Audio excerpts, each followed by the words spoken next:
So we can remember that there is this non-duality that represents the love and peace that is God. We also then have the notion of trying to be separate from that, the impossibility of being different from that, and then there is the separate mind.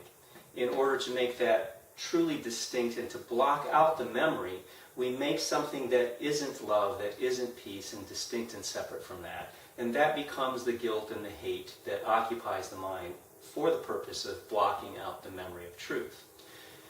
The question then becomes what to do with that guilt and hate, as it's almost an intolerable experience if we can imagine something that is totally devoid of peace, totally devoid of love.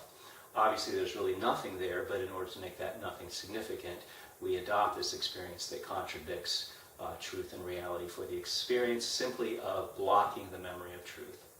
What we do then with that experience of guilt and hate is project it seemingly out of the mind. We deny that it's there and project it out into what becomes the world. And in the world, here's me and here's the rest of the world.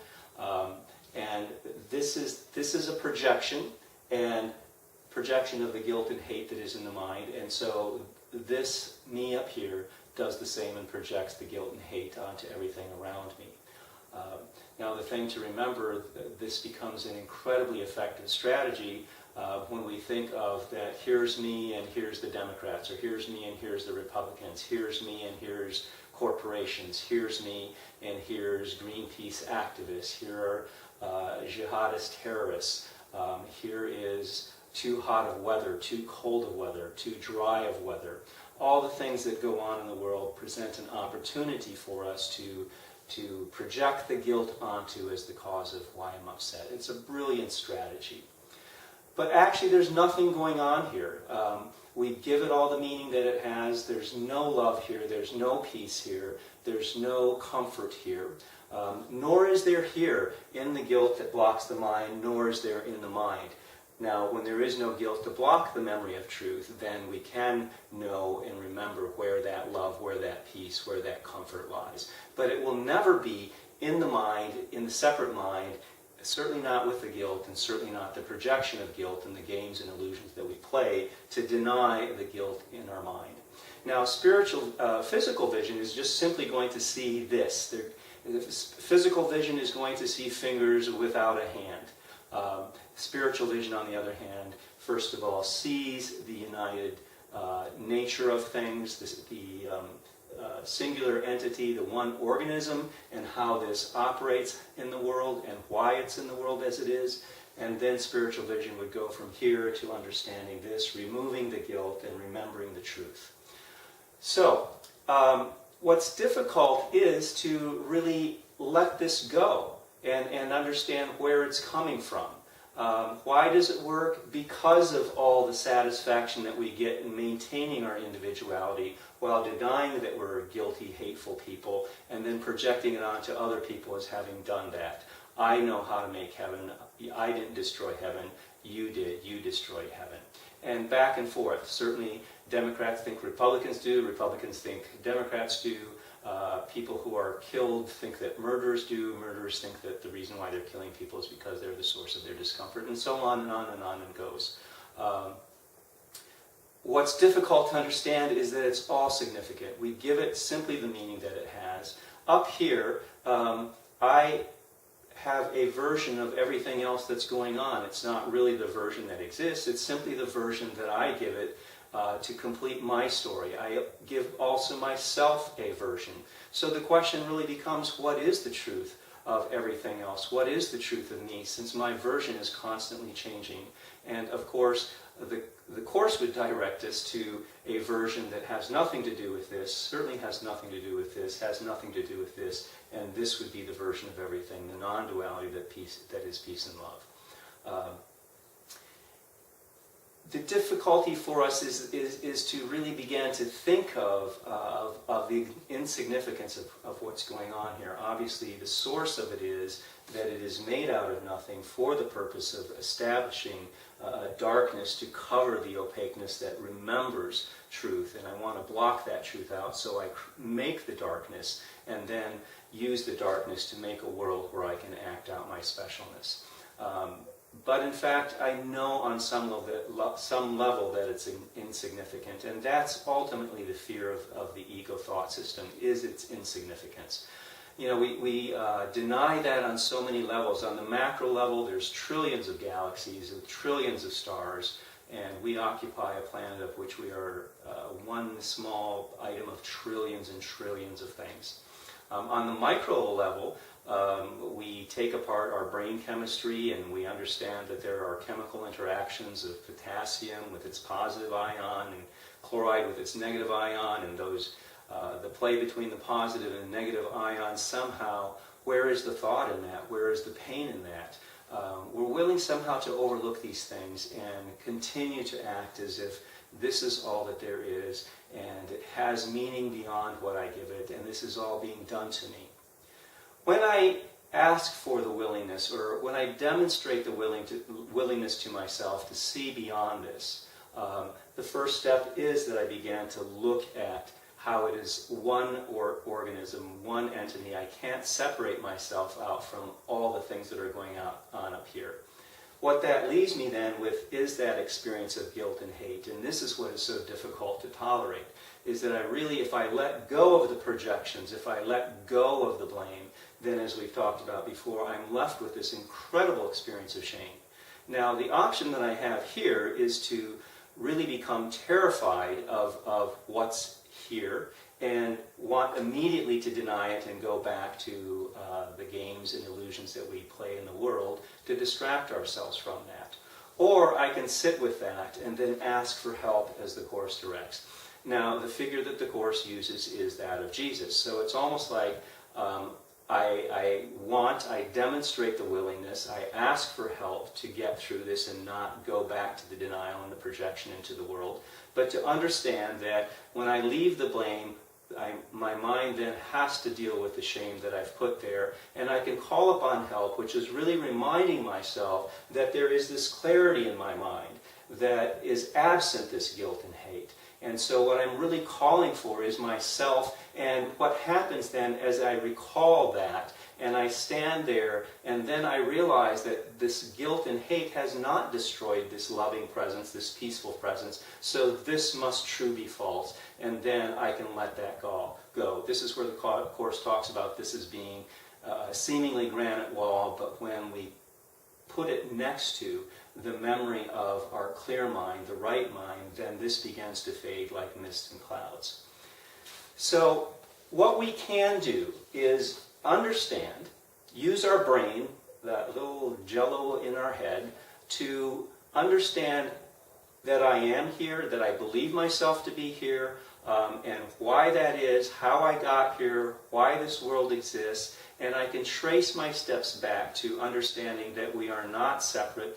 This is not an independent activity, but is in fact a projection, an attempt of the mind to rid itself of this experience of guilt. And if I can somehow begin to have the willingness to go from here to here, then the next willingness would be to go from here to here, and then from here to here. So that's the option that we have available to us. In studying the Course, we can apply this roadmap over and over again until it becomes secondary to us. Now, the truth of the matter is that this is all that exists, so it takes a tremendous amount of effort to activate this. This takes work, this takes learning to teach oneself. So what I'm really doing in the little willingness is saying that I want to undo what I've taught myself. So the notions of forgiveness is to undo this, and then to undo this and go back here. Prayer is this act of doing this. Miracles are not performed up here. Forgiveness isn't performed up here.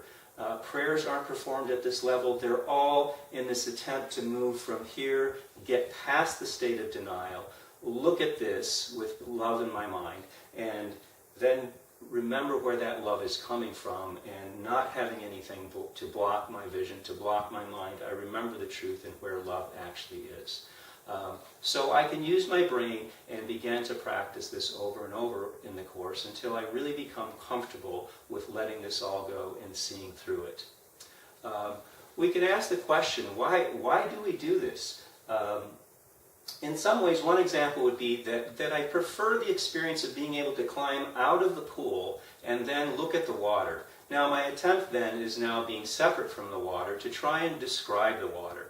So what I do is make a world in which I can talk about the water. I can say that I'm a person of water, I like the water that you bring me. I'm not so fond of those people who are trying to destroy the water, or their water is different, and I have all these notions of trying to explain what the water is. What's missing, however, is the real experience of what water is. Now my fear is that on this level I can stand back and watch it, and more importantly, I can judge it. So now I have that almost godlike experience of being able to declare what the value of water is, where it comes from, how it should come, who should get it, who shouldn't get it, rather than, if I really want to know what water is to jump back in the pool. Now the problem here is that when I jump back in the pool, if I'm really wanting to understand what water is, I become that water. And there is no independent part to verify that, to be able to distinguish what water is, to talk about it, to have that kind of dualistic relationship. And that's our problem, is that we want to be able to experience things and assess them. More importantly, we want that love to be directed towards our separated self. Now the Course is teaching that that's an impossibility. It would simply be like standing apart from it and talking about it, and at the same time never ever having the satisfaction of what it is. Of course it's more dark than that, because in order to complete this idea of separation, I have to imagine something that is completely the opposite of what I'm rejecting. So that's the challenge of the Course, and again, the acts of forgiveness and miracles and love and prayer are not a part, they seem to be in the world because that's what we want to see happening. This is where we think we can have our significance and our meaningfulness in spite of all the evidence to the contrary, in spite of all the attempts to have peace and love. It seems to be so easily upset and disappearing rather quickly because it doesn't exist here. And the difficulty is that this masks the guilt and the hate. The difficult part to be honest about, and then to be honest about that it isn't significant, that it isn't meaningful, and that we've made it up, to go back here and then to remember the truth of where love and peace is in that state of non-duality. So I can use my brain, I can use my head to remember all of this, and so I can be in this world and know truth, and that would be the happy dream. That would be the step before awakening and fully jumping into the pool and becoming the water and realizing that I never ever left it. So this is the dream of which we can gently awaken ourselves. Just a few refresher points for clarification. This represents truth, the non-duality that is God. There is an idea, a wish, a desire, a longing to be separate from that, however impossible it is. In order to block the memory of truth, I need an experience that is in contradiction to the truth. I fill my mind with this idea of hate and guilt and fear. I take that hate, guilt, and fear, I deny that it's there, and I project it out, which becomes the world with me in it. Here's me with my brain. Here's mind. What I want to do is use my brain, understand that there is this choice to get rid of denial, and understand that there is hate, guilt, and fear in the mind, to go back to where it is and to look at the purpose that it serves, to let that go, have a clear mind that no longer blocks truth, and can return then to where truth is.